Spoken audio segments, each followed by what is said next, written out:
ADR. Promoting dialogue. It's midday in Dakar, 1 p.m. in Cotonou. Good afternoon and welcome to Newslink on West Africa Democracy Radio, 94.9 FM in Dakar, Senegal, and around the world at wadr.org. We're also live on Facebook and on YouTube. Here are our top stories. Ghana investigates possible involvement of government officials in over $200 million drug trafficking case. We're still interrogating a lot of government officials. It's not everything that I can put out at this stage because we are still investigating and we are still interrogating people because there's a lot that are not adding up. Nigeria's Senate orders probe into renewed xenophobic attacks against Nigerians in South Africa. Senegalese President Faye challenges constitutional reform before the Constitutional Council.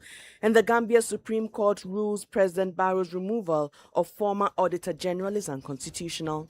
If such a position can be infringed upon, can be interfered with unconstitutionally, it means all other constitutionally protected institutions and positions are at risk. Please stay tuned for details of these stories and many more. Here is Atewi Mbila with Newslink. Thanks for staying with us. We start in Ghana, where authorities are investigating the possible involvement of government officials in an international drug trafficking operation. This comes after 320 kilogram shipment of drugs valued at over $200 million was intercepted in Australia. The drugs were concealed in bags of charcoal and shipped through Tema Port, which is one of West Africa's busiest commercial gateways, before being seized by Australian authorities. Speaking before Parliament's Committee on Assurances, Interior Minister Mubarak Muntaka said parliamentary or preliminary investigations indicate that some public officials may have facilitated the movement of the consignment through Ghana's security system. Our men are on the ground. Even as of yesterday, we were still interrogating a lot of government officials. It's not everything that I can put out at this stage because we are still investigating and we are still interrogating people because there's a lot that are not adding up. You could see that there's some involvement of some people within the system, and we are working at it to try to reach out to as many people as possible that we think might have played one role or the other. Because even if you put all these gadgets, remember that it is going to be operated by human beings. So if the wrong persons are sitting there, you can bring all the gadgets in this world, it will still not be safe. So we have changed our modus operandi, the way we operate, the way we place personnel. All of it is to make sure that we secure our borders. And Mr. Chair, I want to say that one of the biggest challenges that we have, in my view, is that can you just focus on Kotoka and Takoradi and Tema? We have 48 legitimate crossing points into our country. 48. That was Ghana's Interior Minister Muntaka Mohammed. Still on Ghana, this time relations with South Africa, because both countries are seeking to ease speculation over their diplomatic relations after reports that President Cyril Ramaphosa's planned visit to Accra had been rejected. Officials in both countries now say that this is not a diplomatic snub, explaining that the bilateral talks have been postponed by mutual agreement to prevent xenophobic attacks in South Africa from overshadowing discussions on cooperation between the two countries. Nadidi Tete has the details. The governments of Ghana and South Africa say President Cyril Ramaphosa's planned trip to Ghana has been deferred by mutual agreements, dismissing suggestions of a diplomatic fallout. The clarification follows reports that Ghana had declined the South African leader's visit amid renewed xenophobic attacks and concerns over the safety of Ghanaians living in South Africa. Government Communications Minister Felix Kwakye-Fosu says the engagement was part of the third session of the Ghana-South Africa Binational Commission, which had been planned long before the recent violence. He says Ghana proposed postponing the meeting to prevent the attacks from overshadowing discussions on bilateral cooperation. Indeed, It was slated to take place in early August. But given the outbreak of these attacks and all the issues that have arisen thereof, we sent diplomatic communication to the South African government that we believe it is best to defer the visit until such a time when these matters have been resolved and there's a relative calm. Let me indicate that some of the headlines that have come out have been a bit sensational. They do not exactly reflect the tone of the communication. South Africa has since echoed Ghana's explanation but expressed disappointment in how the matter has been reported. Vincent Magwenya is South Africa's presidential spokesperson. We are disappointed with the manner in which this matter has been handled and reported because it does not reflect the true nature of development. It was not a request for a state visit and there wasn't a rejection of the visit. Ghana just simply asked for a postponement and now the issue has been misconstrued. The postponement comes as Ghana seeks justice for Bashir Ishaq, the Ghanaian killed during anti-foreigner protests in South Africa, an account which has also been rejected by the South African authorities. Nonetheless, Accra has formally protested the incident, while both governments maintain that their long-standing partnership remains strong. For WADR, Nadidi Tete, Accra. Meanwhile, concerns over the safety of foreign nationals in South Africa continue to mount, with Nigeria's Senate ordering an investigation into renewed xenophobic attacks targeting Nigerians living and working in the country. The move comes days after the Nigerian government condemned the killing of 2 of its citizens in South Africa and warned that stronger diplomatic measures could follow if the attacks against Nigerians persist. Our correspondent in Abuja, Yechenu Sasetu, reports. The Senate resolution followed a motion sponsored by Senator Asukwo Ekpeyong, who raised concerns over what he described as repeated attacks threatening the lives, property, and rights of Nigerians in South Africa. During the debate, lawmakers expressed concern over what they called a recurring pattern of violence against Nigerians despite decades of diplomatic and economic relations between Abuja and Pretoria. Senator Adams Oshomole argued that Nigeria must go beyond routine condemnations. The following comments by a South African minister to the effect that compensation will not be paid to those Nigerians whose properties were looted, shop burnt, and even life taken. But the government of Nigeria reciprocate by appropriating the profit accruing from South Africa shares in all South African companies in Nigeria. The Deputy Senate leader, Barrow Jibrin, called for a coordinated diplomatic response. We need to allow that committee to investigate, look at the entire scenario, the conspiracy angle to what is happening, and once we've gotten the necessary information, well-informed facts, then we can take action in line with what you said. Meanwhile, some Nigerians who have recently returned from South Africa say the renewed attacks have created fear and uncertainty among citizens living there. One returnee, Itoro Richard, says he was forced to abandon his livelihood because of the insecurity. Each business that I had, even the car stand where I used to go display my cars, I had to abandon the place also. Every single thing from zero, as I'm talking to you, I came home empty-handed. The Senate probe comes amid renewed diplomatic engagement between Nigeria and South Africa following the killing of 2 Nigerians. The Nigerian government has called for those responsible to be brought to justice while reaffirming its commitment to protecting Nigerians abroad. For WADR, Yechenu Sasitu in Abuja. More stories coming up on West Africa Democracy Radio. Newslink continues. Senegalese President Bassirou Diomaye Faye has referred a constitutional reform bill adopted by Parliament to the Constitutional Council, requesting the country's highest legal authority to determine whether the procedure used to pass the amendment complies with the Constitution. The move comes amid growing political debate over the proposed changes, with critics warning that the reform could reshape the balance of power and influence Senegal's political landscape ahead of the 2029 presidential election.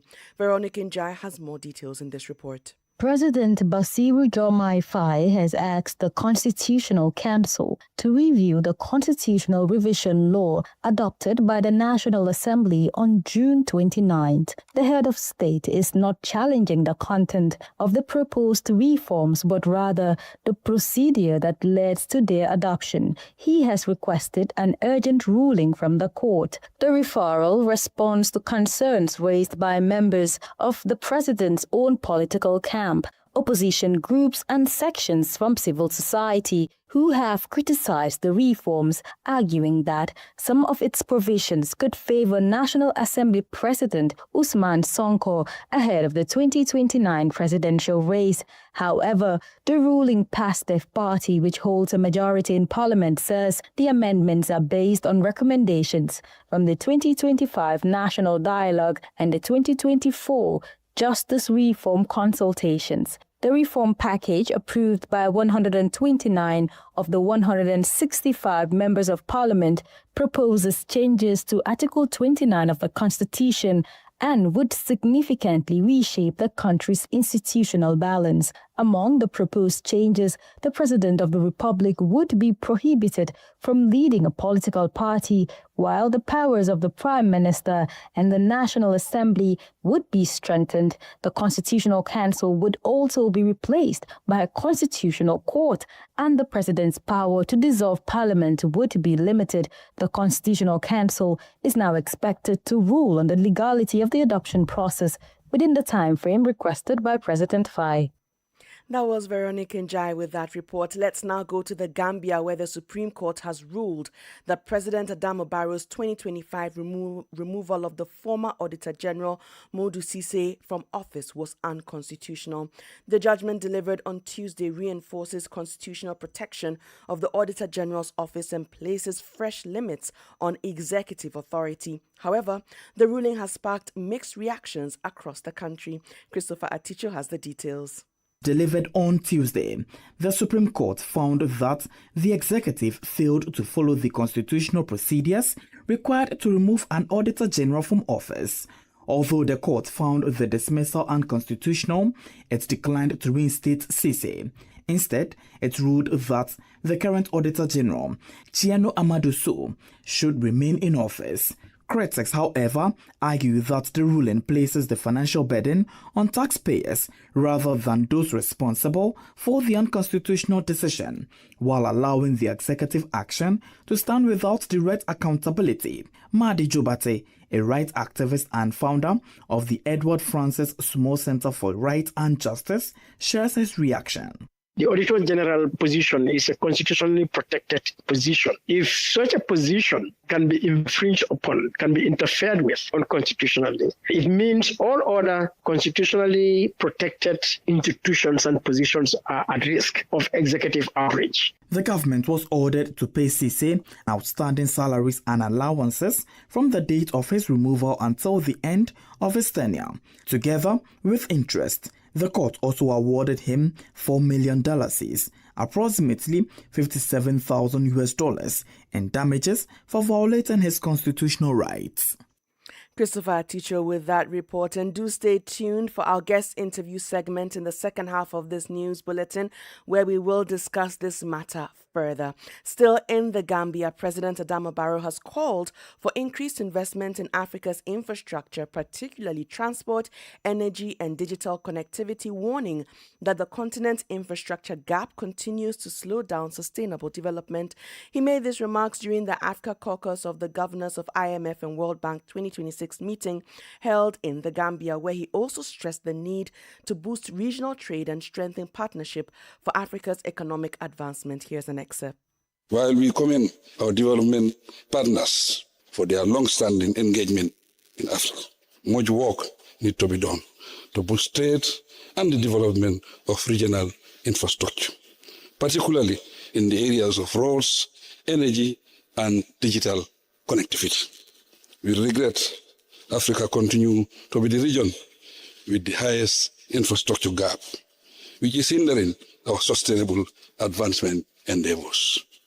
Similarly, the Africa Continental Free Trade Area vision is not attainable without the proper platforms and instruments of trade facilitation. In particular, easy access to letters of credit, corresponding banking relations, an efficient African payment system, and access to guarantees still remain elusive objectives.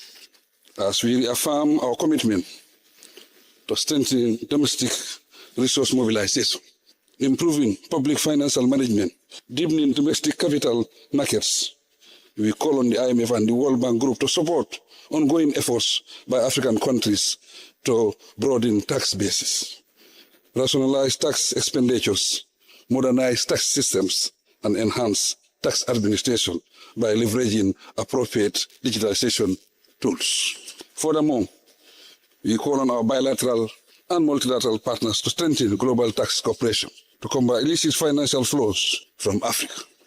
You heard there the Gambia's President Adama Barrow. You're listening to Newslink on West Africa Democracy Radio 94.9 FM in Dakar, Senegal, around the world at wadr.org. We're also live on Facebook and on YouTube. Here's a reminder of our top stories this afternoon. Ghana investigates possible involvement of government officials in over $200 million drug trafficking case. Nigeria's Senate orders probe into renewed xenophobic attacks against Nigerians in South Africa.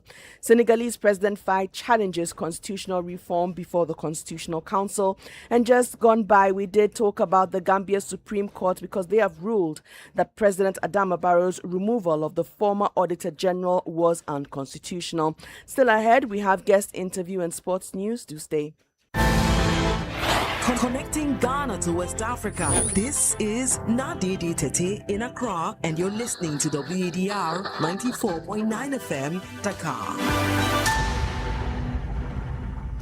Thank you for your continued attention. Let's go to Liberia, where the healthcare system is facing fresh pressure after a protest at the Phoebe Hospital, one of the country's major referral facilities, led to a shutdown of services and the arrest of 3 health worker union leaders. The officials have been charged with attempted arson, terroristic threats, rioting, obstruction of government operations, and disorderly conduct following Monday's industrial action. Authorities say these charges relate to events during the protest, while the union maintains the leaders were advocating for improved working conditions. WADR's Monrovia correspondent Abraham Parker reports. Located in Bong County, central Liberia, Phoebe Hospital is one of the country's most important healthcare institutions outside Monrovia. The referral hospital provides specialized medical services and serves patients from several counties, making any disruption to its operations a concern for thousands of Liberians who depend on the facility. The latest crisis began after health workers demanded changes in the leadership and management of the hospital. The protest followed a 5-day ultimatum issued by Liberia's Health Workers Union, warning of possible nationwide industrial action if workers' concerns were not addressed. Following the arrest of 3 union leaders, hundreds of hospital workers took to the streets in Bong County on Tuesday, calling for the immediate release and urging that the officials were detained while defending workers' rights. Bong County Public Defender Jefferson Blackie urged the protesters to remain calm. There may be some other people they send to the strike. Why you do? There may send some people among you from elsewhere so as to make an inflaming situation. Nothing may happen, but we only hope that it be over the soonest. Matthew Fire, one of the union leaders, who described the allegations as misleading. I'm not trying into it like to present it that we are troublemakers. They have no troublemakers. Our people remain calm from yesterday up to this morning with no salary, no benefit. The dispute highlights broader challenges facing Liberia's health sector, including concerns over working conditions, staff welfare, and the ability of public hospitals to maintain uninterrupted services. For Newslink on WADR, Abraham Parker, Monrovia.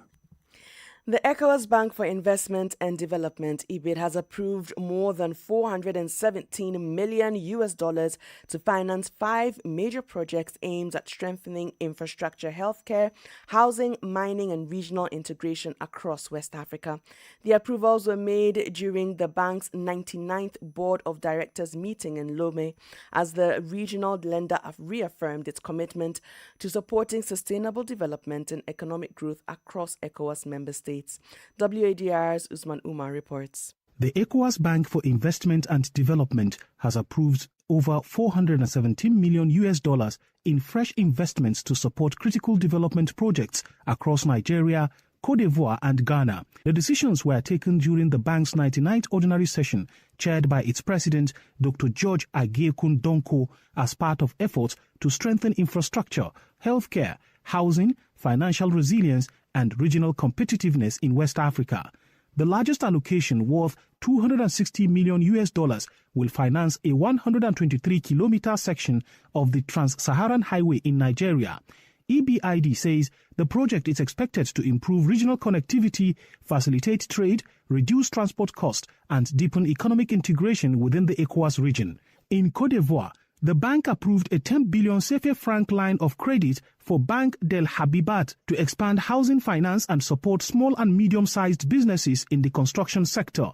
Another 80 million euros will fund the construction and maintenance of a new 150-bed regional hospital in Fakesedogu, while 12.82 billion CFA francs will be used to renovate the Symphony building in Abidjan, which will house the country's Ministry of Justice. Ghana will also benefit from a $47.4 million facility for Azuma Resources to support early-stage development of the Black Volta Gold project through the procurement of critical mining equipment. EBID President Dr. George Agekun Donko says the investments demonstrate the bank's commitment to financing projects that improve the lives of West Africans through better infrastructure, healthcare, housing and private sector growth. The approvals are aligned with the bank's growth, resilience and optimization strategy aimed at promoting sustainable development and shared prosperity across the region. Usman Umar brought us those details. Politics, analyses on major news, social matters and all. This is The Guest.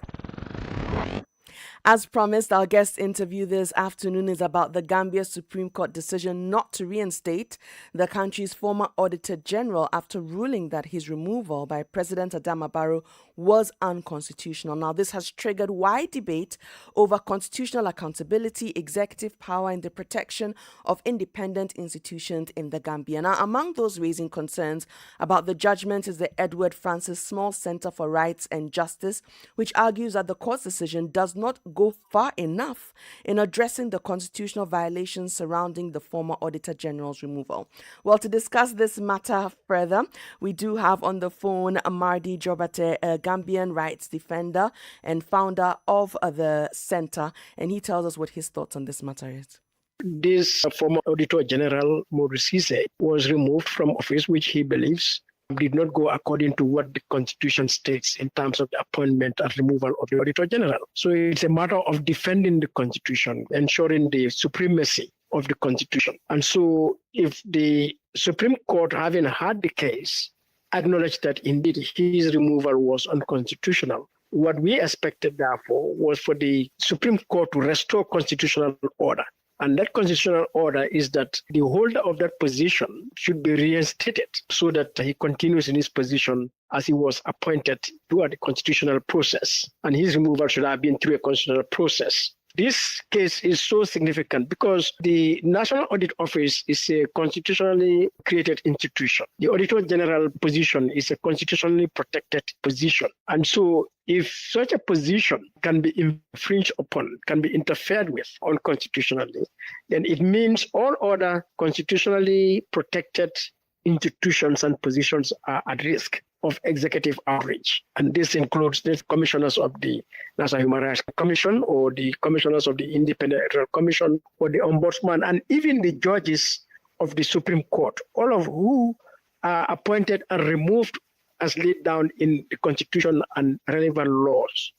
All right. We do know that he will be compensated.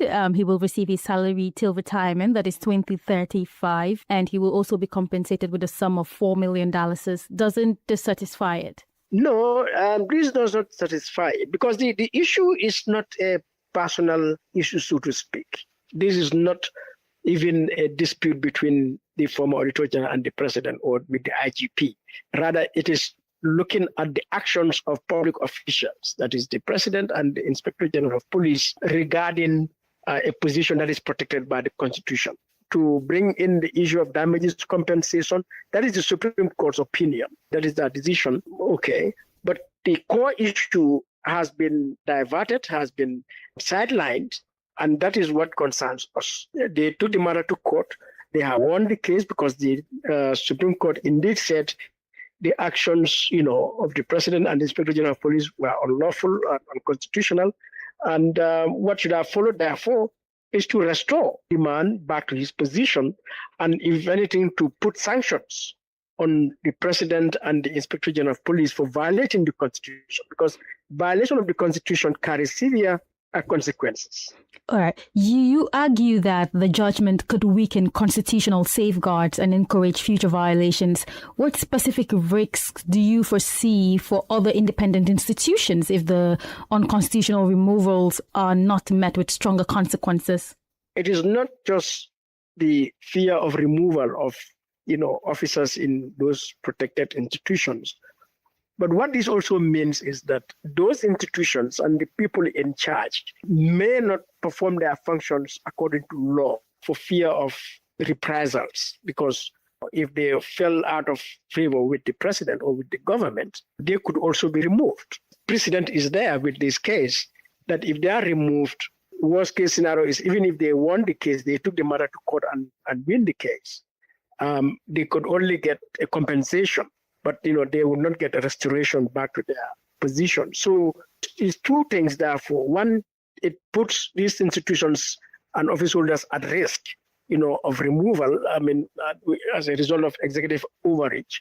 But the second part, or probably which should be the first part, is that it undermines the independence, the professionalism, and the integrity of these institutions simply because they may not now perform their functions as they should for fear of not offending the government that may lead to their removal. That was Mahdi Jobate, Gambian rights defender and founder of the Edward Francis Small Center for Rights and Justice. He was speaking to my colleague, Veronique Njai. Let's bring you sports. Well, we're taking a brief break from the World Cup after we do know that Egypt bowed out yesterday in what was a thrilling game and a heartbreak for many. But let's talk about rugby, because defending champions of the World Rugby Under-20 Championship, South Africa have secured a place in the semi-finals of the 2026 World Rugby Under-20 Championship after completing the group stage with a perfect record. The Junior Springboks confirmed their dominance in Pool A with a 52-33 victory over Wales on Tuesday, marking their third win in 3 matches. South Africa will now face England in the semi-final on July 13 in Georgia after England secured a top spot in Pool C with a narrow 40-38 win over Argentina. The semi-final will see France take on New Zealand, and France advanced after defeating Australia 34-29 to maintain an unbeaten run, while New Zealand topped Pool B following a 45-15 victory over Italy. The semi-finals will be played on July 13 with the final scheduled for July 18. And we have come to the end of this edition on Newslink on West Africa Democracy Radio, broadcasting from Dakar, Senegal. Thank you very much for listening. Many thanks to Mustafa Sek and Maldoju for the technical assistance. Remember, you can also listen via mobile app, WADR, available on the App Store as well as the Google Play Store. I am Atiewin Mbila. Good afternoon.